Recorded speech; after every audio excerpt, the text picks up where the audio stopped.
Hello friends, welcome back to my channel PG diploma academy. तर मित्रांनो, memory management operator आपल्याला आजच्या लेक्चरच्या निमित्ताने शिकायचं आहे. तर मेमरी मॅनेजमेंट ऑपरेटर कोणते कोणते आहेत? आपण ऑपरेटरचं लेक्चर घेतलं होतं, त्यामध्ये आपल्याला समजून आलं की हे इतके सगळे नवीन ऑपरेटर्स आहेत आणि सी प्रोग्रामिंग लँग्वेजचे सुद्धा ऑपरेटर्स या ओपीच्या C++ प्रोग्रामिंग मध्ये यूज होतील. सी चे सर्व ऑपरेटर्स या C++ मध्ये यूज होतील. हे मागच्या लेक्चरमध्ये आपण बघितलं होतं. आणि स्कोप रिझोल्युशन ऑपरेटर हे सुद्धा समजून घेतला होता, काय राहतं त्याचा यूज. बाकी तर इन्सर्शन आणि एक्स्ट्रॅक्शन ऑपरेटर्स हे आधीच घेतलेले आहेत आपण. आपले जर लेक्चर्स तुम्ही आधीपासून बघत नसताना L1, L2, L3 असे एक सिरीज आहे, प्लेलिस्ट आहे, ती प्लेलिस्ट बघत चला. ती सिरीज तुम्ही बघत चालले तरच तुम्हाला पुढचं लेक्चर समजून जाईल. कामून ही अशी सिरीज बघावी मित्रांनो, कारण की मागच्या लेक्चरवरच पुढचं डिपेंड आहे. त्याच्यामुळं आजच्या लेक्चरच्या निमित्ताने मेमरी मॅनेजमेंट ऑपरेटर बघणार आहोत. त्यामध्ये तुमचा डिलीट एक येतो आणि न्यू एक येतो. हे मेमरी अलोकेशन साठी आणि हे मेमरी डिलीट करण्यासाठी, जे की अलोकेट केली न्यूनी. आता न्यूनी जी मेमरी अलोकेट करणार तेच डिलीट करणार. कन्स्ट्रक्टर आणि डिस्ट्रक्टर सारखं काम करणार. कन्स्ट्रक्टर आणि डिस्ट्रक्टर हे तुम्हाला तिसऱ्या युनिटमध्ये असतंय. कन्स्ट्रक्टर हा क्लास, कन्स्ट्रक्टर एक हे राहतो. कन्स्ट्रक्टरनी जे तयार केलेलं राहते ते डिस्ट्रक्टर तुमचा डिस्ट्रॉय करून टाकतो. जे काही कन्स्ट्रक्टरनी केलेलं राहते ते तर आपण तिसऱ्या युनिटमध्ये समजूनच घेऊ. ती काय राहते, कन्स्ट्रक्टर्स काय राहतात, क्लास कन्स्ट्रक्टर, पुन्हा डिस्ट्रक्टर काय राहतात, त्याच्यावरची आपण तिसऱ्या युनिटमध्ये चर्चा करू. पण या ह्याच्यात तुम्हाला मेमरी अलोकेशन C++ मध्ये कसं होतं ते सांगणार आहे. मग मेमरी मॅनेजमेंट ऑपरेटर असते. त्याच्यासाठी कोणते कोणते मेमरी मॅनेजमेंट ऑपरेटर आहेत? न्यू आणि डिलीट आणि सेट डब्ल्यू. हे पहा वर बघा, सेट डब्ल्यू हे मेमरी मॅनेजमेंटच आहेत. याच्यामध्ये इन सी मध्ये आपण कसं करीत होतो, मेमरी कशी अलोकेट करीत होतो सी मध्ये. याच्यामध्ये आपल्याला मेमरी अलोकेट करायची सी मध्ये कशी करीत होतो, मेलॉक आणि केलॉक हे दोन फंक्शन आहेत का सी मध्ये आपल्याला होते. मेलॉक आणि केलॉक हे दोन फंक्शन्स होते. त्या फंक्शन्सचा यूज करून आपण मेमरी अलोकेट करीत होतात. कुणाला? व्हेरिएबलला.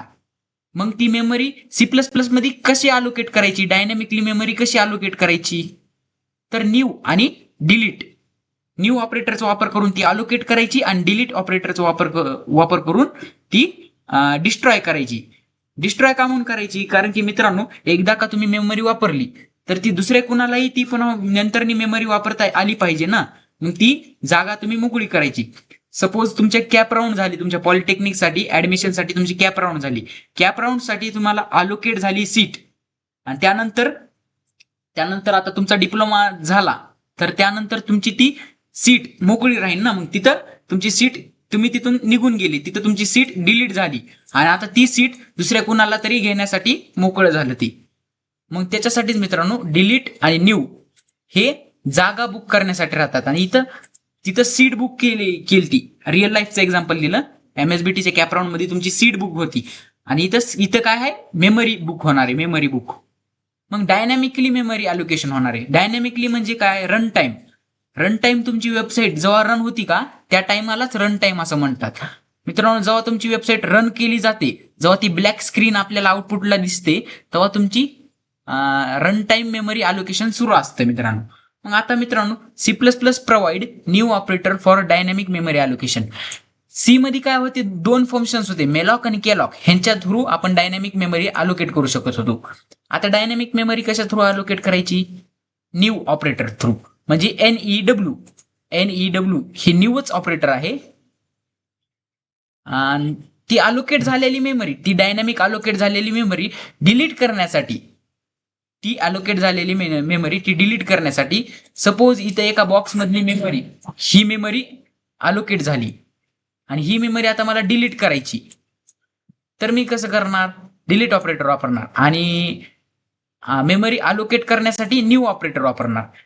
हे तुम्हाला समजलं, हे लक्षात राहू द्या, हे दोन ऑपरेटर्स. बाकी त्यांचा यूज आणि त्यांचा प्रोग्राम हे तुम्हाला सांगून देतो. डिलीट ऑपरेटर कशासाठी, मेमरी रिलीज करण्यासाठी. कुणाची मेमरी रिलीज करायची, त्याला कुणाची मेमरी डिलीट करायची, जी की मेमरी न्यूनी अलोकेट केली. न्यू ऑपरेटरनी जी अलोकेट करून दिली व्हेरिएबलला, त्या व्हेरिएबलची मेमरी डिलीट करायची आपल्याला, त्यासाठी डिलीट ऑपरेटर. आणि न्यू ऑपरेटर मेमरी अलोकेट करायसाठी. Object can be created by using new operator and destroyed using delete operator. Syntax काय आहे पहा. डाटा टाईप तुमचा इंटिजर, फ्लोट, कॅर, डबल कोणता पण डाटा टाईप इथं लिहायचा. त्यानंतर स्टार ऑपरेटर याला पॉइंटर ऑपरेटर सुद्धा म्हणतात, पण इथं तुम्हाला जास्ती जरा समजून जाईल म्हणून स्टार ऑपरेटर लिहिलं. व्हेरिएबल नेम, त्यानंतर व्हेरिएबलचं नाव, जो की व्हेरिएबल तुम्हाला डिक्लेअर करायचं त्या व्हेरिएबलचं नेम, आणि त्याच्या पुढे इक्वल टू करून न्यू तर लिहू शकता. आणि त्याचं डाटा टाईप न्यू ऑपरेटर लिहायचं. न्यू NEW असा कीवर्ड टाकायचा आणि त्याचा डाटा टाईप टाकायचं. तर हे डाटा टाईप तिथे टाकल्यानंतर तुम्ही इथं क्लोज करून टाकायचं सेमीकॉलम देऊन. तर हे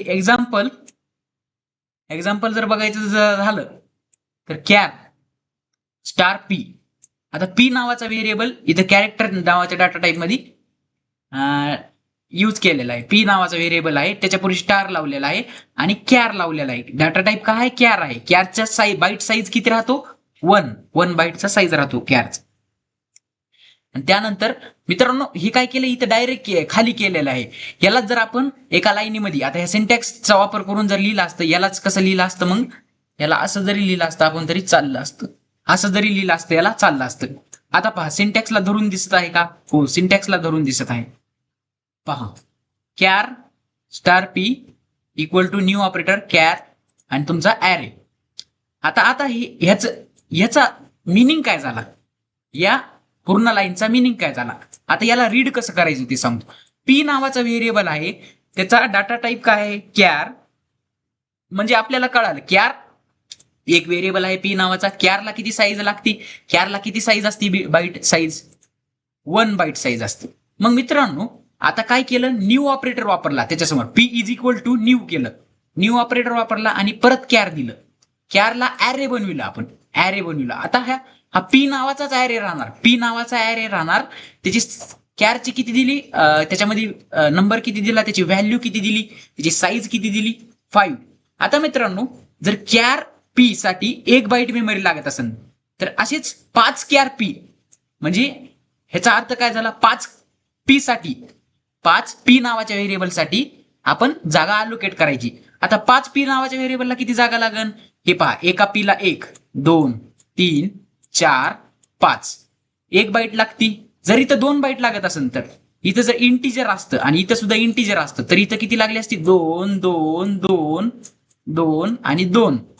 टोटल इतकी मेमरी तुमची लागली असती जर इंटिजर असतं तर. खाली एक्झाम्पल लिहिलं इंटिजरचं पण. आणि जर इथं तुमची रिझर्व किती होणार? टोटल कॅल्क्युलेट होऊन रिझर्व होणार. मित्रांनो रिझर्व करायची मेमरी अलोकेट केली कुणाला? पीला. पी नावाच्या व्हेरिएबलला मेमरी अलोकेट केली. पी काय? कॅर. मग टोटल किती मेमरी अलोकेट झाली? 5 बाईट. कसं काय तुम्ही कशी मेजर केली? कारण की कॅरची साईज 1 राहती आणि साईज काय दिली? 5. 1 × 5 1 × 5 5. मग तुमची 5 बाईट मेमरी अलोकेट झाली. आता इंटिजरची साईज काय राहते? 2. आणि इथं काय केलं? इथं ॲरे दिलाय का? इथं ॲरे दिला का? नाही. मग एकच इंटिजरची व्हॅल्यू घेतली. मग ए ला एकाच इंटिजरच्या व्हॅल्यूला 2 बाईट मेमरी लागणार. मग इथं किती बाईट मेमरी अलोकेट झाली? फक्त 2. इथं जर मी सपोज ॲरे वापरला असता आपला, सपोज मी इथं ॲरे वापरला असता, असं जर लिहिलं असतं, आता मला किती बाईट लागली असती? 2 2 2 2 2 2 × 5 अशी मला मेमरी लागली असती मित्रांनो. टोटल 10 बाईट इथं मला मेमरी लागली असती, 10 बाईट. मग मित्रांनो जशी आपल्याला अलोकेट करायची तशी आपण तिथं देऊ शकतो. जसं तुम्हाला अलोकेट करायचे तसं तुम्ही देऊ शकता तिथं. आणि ती अलोकेट झालेली मेमरी ती तुम्ही डिलीट ऑपरेटरचा वापर करून डिलीट सुद्धा करू शकतो. आता मेलॉकचं काम काय होतं? मेमरी अलोकेट करायचं. केलॉकचं काम सुद्धा तेच होतं, जर मेथड वेगळ्या होत्या दोन्हीची. मेमरी अलोकेट करायची आणि डिलीट करायची, डिस्ट्रक्ट करायची, डिस्ट्रॉय करून टाकायची. आता डिलीटचा वापर करून ती डिलीट करता येते. आता इथं नुसतं डिलीट ऑपरेटर लिहिला आणि त्याच्यानंतर पी लिहिलं नुसतं, मग काय होणार, ह्या पी नावाच्या पाचीला पाची बाईट डिलीट होणार. या पी वरती कोणती मेमरी राहणार का, नाही, पी सगळं डिलीट होणार, पी ची मेमरी रिलीज होणार. आता इथं मी करतो ए, इथं प्रिंट टाइप मिस्टेक झाली काय की ए नावाचा हे इंटिजर ॲरे आहे, याला मी डिलीट केलं. इथं पहा कंप्लीट ॲरे डिलीट करतो, असं जर लिहिलं तर कंप्लीट ॲरे डिलीट होतो. इथं पहा कंप्लीट ॲरे डिलीट झाला. जर मी असं जरी लिहिलं असतं डिलीट ए तरी चाललं असतं, आणि ॲरे डिलीट करण्यासाठी तसं जरी लिहिलं असतं तरी चाललं असतं. आता मित्रांनो हा पहा दाखवतो काय घोळ आहे काय नाही ते तुम्हाला समजून जाईल.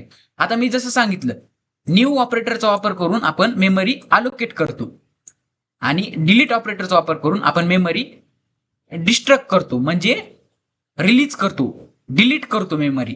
आता ई वरती मेमरी अलोकेट करायची, जास्ती मेमरी अलोकेट करायची, 10 बाईट मेमरी अलोकेट करायची. कॅर आहे ना, मग बाईट.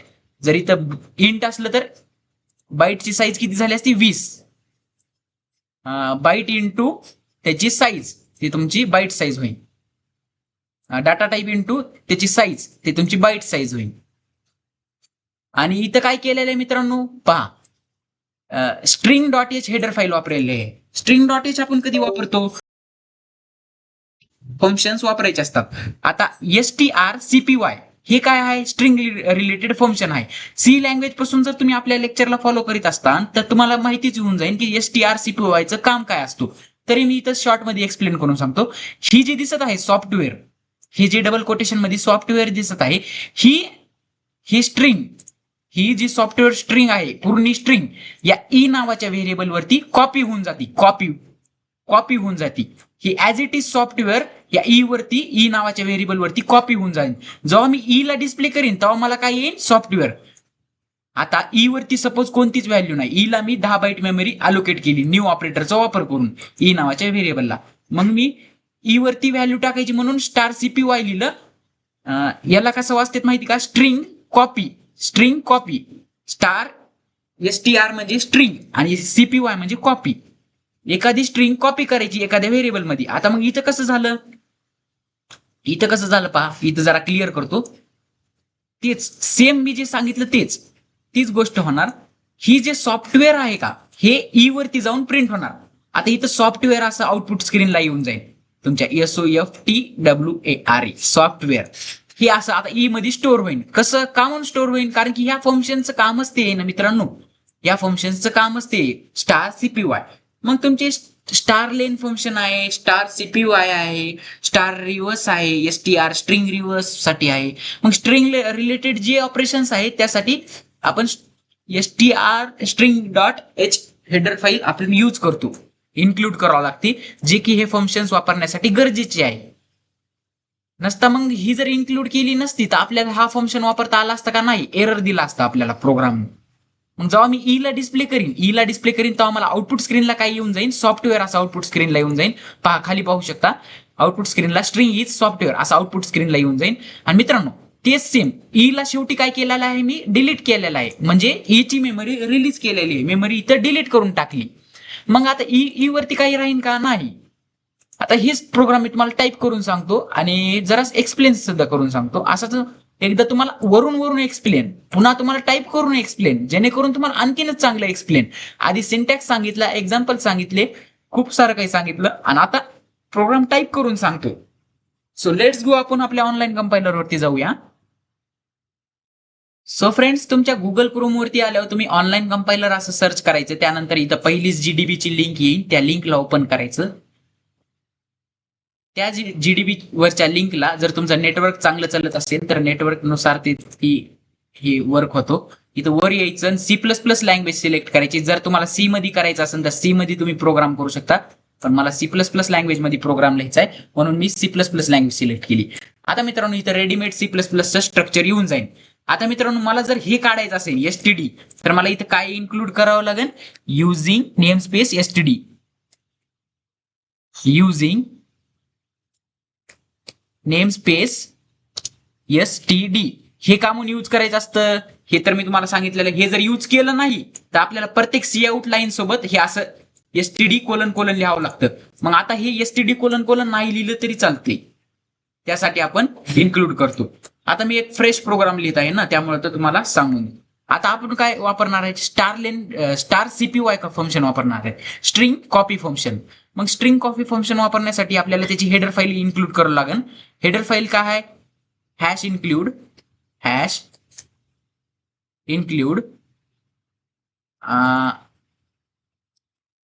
स्ट्रिंग .h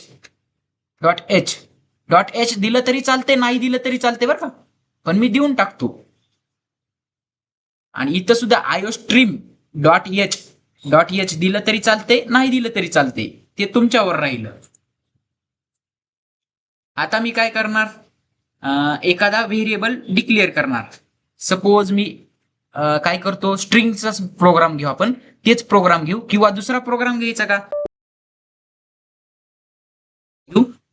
दुसरा प्रोग्राम म्हणजे आपण इंटिजरचा प्रोग्राम घेऊ, एक ऍरे इन्क्लूड करून घेऊ. आणि एक ते जे प्रोग्राम घेतला ते घेत नाही मी, दुसरा प्रोग्राम घेतो का, आधी ते एक्सप्लेन करू.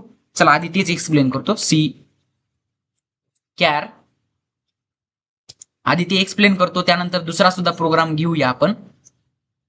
स्कॅर ई नावाचा व्हेरिएबल होता ना, हा ई नावाचा व्हेरिएबल होता. त्यानंतर याला क्लोज केलं, किंवा इथंच तुम्ही इक्वल टू देऊन अशी व्हॅल्यू दिली. New operator NEW new operator वापरला. हे पहा, न्यू ऑपरेटर वापरला. न्यू ऑपरेटर वापरल्यावर काय वापरायचं होतं आपल्याला, data type care data type तुमचा. आणि कॅरला मी काय देत आहे, कॅर मध्ये व्हॅल्यू काय देत आहे, 10 किंवा 20 अशी व्हॅल्यू देऊन टाकायची आणि याला क्लोज करून टाकायचं. आता मित्रांनो, या लाईनीचा मिनिंग काय झाला, मेमरी अलोकेट झाली. कुणाला, ई नावाच्या व्हेरिएबलला. किती मेमरी अलोकेट झाली, 10 बाईट. 10 बाईट कसं काय झाली, कारण की डाटा टाईप इंटू साईज काय दिली, 10. डाटा टाईप काय आहे, कॅरचा साईज काय असतो, 1. 10 × 1 टोटल 10 बाईट मेमरी अलोकेट झाली. इथं जर इंट असलं तर इथं 2 झालं असतं, मग 10 × 2 20 बाईट मेमरी झाली असती. असं तुम्हाला किती बाईट मेमरी अलोकेट होईल हे लगेच समजायला पाहिजे, तरच तुम्ही प्रोग्रामर खरे होता. आता तुम्हाला काय करायचं आहे, यावरती कोणती तर व्हॅल्यू टाकायची आहे. मग तुम्ही असंही करू शकता, ई वरती तुम्ही व्हॅल्यू देऊन डायरेक्ट E असं स्ट्रिंग त्याच्यावरती टाकू शकता तुम्ही जे काही टाकायची ती. पण असं न करता तुम्ही काय करा, स्टार CPY फंक्शनचा यूज करा. STRCPY. ह्याचा यूज काय आहे मी ते तुम्हाला सांगायची गरज नाही. परत ई द्यायचा, ज्या व्हेरिएबल मध्ये तुम्हाला कॉपी करायची स्ट्रिंग तो व्हेरिएबल आधी द्यायचा, त्यानंतर कॉमा लावायचा, आणि जी स्ट्रिंग कॉपी करायची त्याला स्ट्रिंग मध्ये ठेवायचं, डबल कोटेशन मध्ये ठेवायचं, जी स्ट्रिंग कॉपी करायची. आता मी सिम्पली MSBT टाईप केलं. आता MSBT ही स्ट्रिंग ई नावाच्या व्हेरिएबल वरती कॉपी होईल, आणि ई ची साईज 10 दिली म्हणून हे त्याच्यावरती जाऊन स्टोअर होईल. ही स्ट्रिंग या ई नावाच्या व्हेरिएबल वरती कॉपी होईल. राईट साईडची जी काही स्ट्रिंग असते ती लेफ्ट साईडच्या व्हेरिएबल वरती कॉपी होती. हे तुम्हाला समजत आहे, जी की तुमच्या राईट साईडला असते. मग तिथं मागलच्या पीडीएफच्या प्रोग्राम मध्ये तशी होती का, तुम्ही कोणतीही वापरली तरी चालते. तुम्ही सॉफ्टवेअर घ्या ना, काही घ्या तुम्ही तरी चालते. आता मी काय करणार, ई ला डिस्प्ले करणार. आता ई ला डिस्प्ले करण्यासाठी तुमचा सी आउट वापरला जातो. मग सी आउट इन्सर्शन ऑपरेटर, त्यानंतर काय करा, एक युजरला मेसेज द्या, displaying string DISPLAYING displaying string equal to, मग तिथं स्ट्रिंग डिस्प्ले करून टाका. स्ट्रिंग तुम्ही तिथं डिस्प्ले करून टाका. आता डिस्प्ले करायची कशी तुम्हाला मला सांगायची गरज नाही.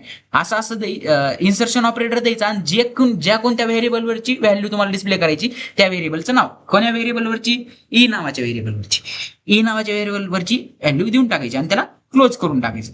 आता बघूया मित्रांनो, आपण प्रोग्राम रन होतो का नाही. मित्रांनो, पण ही अलोकेटर झाली, पण डिलीट केली का आणखीन तुम्ही, नाही. मग डिलीट पण करा ना.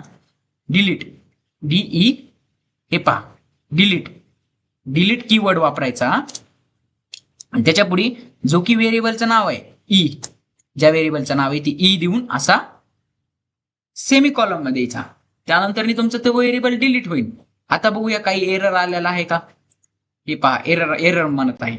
आता काय एरर आलेला आहे, हॅश इन्क्लूड, हा इथं जरा गॅप राहिला, बहुतेक ह्या गॅपमुळे येत असेल.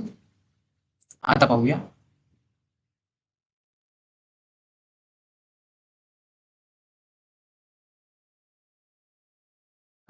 Because GDB user GCC compiler हा येस हे ह्या कंपायलर साठी सूट होईना झालंय मित्रांनो डॉट एच. पण तुम्ही जर तुमच्या हे डॉट एच काढून टाका म्हणत आहे हे, कारण की या कंपायलर साठी सूट होईना झालाय.